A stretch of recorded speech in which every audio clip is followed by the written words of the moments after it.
Bonjour et bienvenue encore une fois à notre méditation de mercredi. Si vous visitez le mont Gerbier des Gens en Ardèche, vous y trouverez trois petits filets d'eau qui sont les trois sources de la Loire.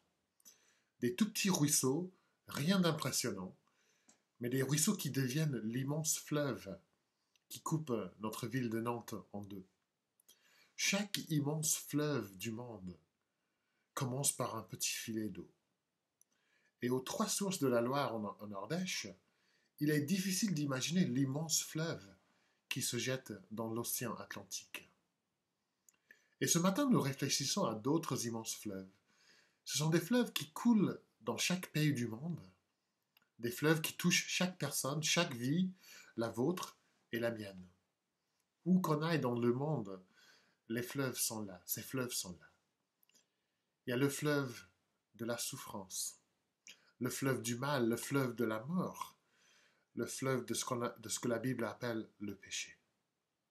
Ces fleuves n'existaient pas dans le monde que Dieu a créé au début. Dans Genèse 1, 31, nous lisons, Dieu dit tout ce qu'il avait fait et voici cela était très bon. La souffrance n'est pas bonne. La mort non plus. Le mal et le péché ne sont pas bons. Dans le monde que Dieu avait créé au début, il n'y avait pas de souffrance, pas de mal, pas de mécontentement, pas de tristesse et pas de péché, pas de mort. Le dernier verset du chapitre 2 du livre de la Genèse décrit la vie dans ce monde. L'homme et la femme étaient tous les deux nus et n'en avaient pas honte. Il n'y avait rien à cacher dans ce monde. Rien à cacher de Dieu, l'un de l'autre. Rien dont il devait avoir honte. Qui parmi nous peut dire la même chose aujourd'hui? Qui parmi nous peut dire qu'on n'a rien à cacher? Qui peut dire qu'il n'a honte de rien? Personne, j'imagine. Mais la Bible nous dit que Adam et Ève n'avaient rien à cacher. Ils n'avaient pas honte. Leur monde était vraiment un monde parfait. Comment donc le monde est-il tombé en panne? Comment expliquer ces grands fleuves dont je viens de parler? Où en est la source? Qu'est-ce qui s'est passé pour dérégler le monde? Les premiers versets de Genèse chapitre 3 nous donnent la réponse. Et j'aimerais bien qu'on passe 3 semaines à méditer ces versets ensemble. Donc les 3 prochaines méditations seront au sujet des premiers versets de Genèse chapitre 3. Et nous allons voir d'abord le tentateur, ensuite la tentation, et puis dans 2 semaines, la chute. Le but de ces méditations, c'est de nous aider à comprendre le cœur humain, la condition humaine, le monde déchu dans lequel nous vivons. Voyons d'abord le tentateur. Dans Genèse 3, verset 1, nous lisons « Le serpent était le plus rusé de tous les animaux des champs que l'Éternel avait fait. Il dit à la femme. » Ces versets décrivent pour nous un dialogue entre Ève et un serpent. Mais est-ce que c'était vraiment un serpent qui a tenté Ève? Encore une fois, nous laissons la Bible expliquer la Bible.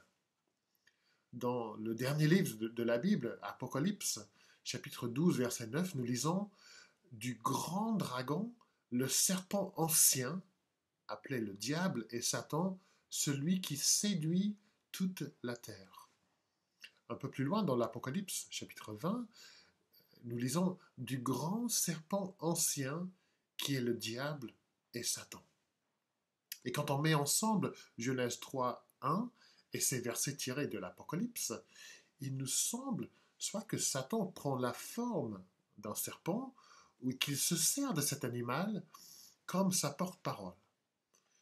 La Bible ne nous dit pas comment, mais ce qui est clair, c'est que c'est Satan qui vient pour séduire et pour tenter Ève. Alors si c'est Satan ou le diable qui tente et qui séduit Ève, que pouvons-nous dire sur la personne de Satan? Il se manifeste pour la première fois ici dans ces versets. Mais ailleurs dans la Bible, nous voyons qui il est vraiment. Dans Ésaïe 14, versets 12 à 15, nous voyons que Satan est un ange créé par Dieu qui se rebelle contre l'autorité de Dieu. Nous lisons « Te voilà tombé du ciel, astre brillant, fils de l'aurore, tu es abattu à terre, toi, le vainqueur des nations. Pourquoi est-il tombé du ciel? Pourquoi est-il abattu à terre? Ésaïe continue. Tu disais en ton cœur, je monterai au ciel, j'élèverai mon trône au-dessus des étoiles de Dieu. Je m'asseyerai sur la montagne de l'assemblée, je monterai sur les sommets des nues, je serai semblable au Très-Haut. Satan, un ange créé par Dieu, voulait être égal à Dieu, voire plus grand que Dieu. Il n'était pas content de la place que Dieu lui avait accordée. Il est devenu arrogant et orgueilleux. Et Dieu l'a jeté de sa présence. Dieu l'a chassé du ciel. Et depuis, Satan cherche toujours à élever son trône au-dessus de Dieu. Il fait tout pour s'opposer à la parole et à l'œuvre de Dieu. Et voilà dans Genèse 3, pour la première fois sur la terre, Satan vient sur scène pour entraîner l'humanité à suivre sa rébellion contre Dieu. Et tout cela nous permet de voir que derrière tout mon péché, derrière toute ma rébellion contre Dieu, il y a dans mon cœur ce désir de m'imposer, ce désir de me mettre à la place de Dieu. Dans mon cœur, je dis, c'est moi qui règne dans ma vie, c'est moi qui décide, c'est moi le chef.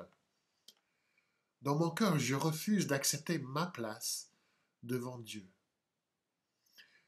Voici la source des grands fleuves.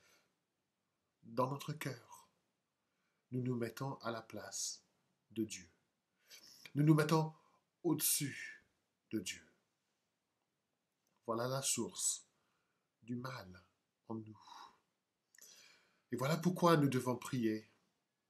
Dieu, donne-moi un cœur nouveau. Change mon cœur. Crée en moi un cœur pur. Que Dieu bénisse cette méditation à nous tous.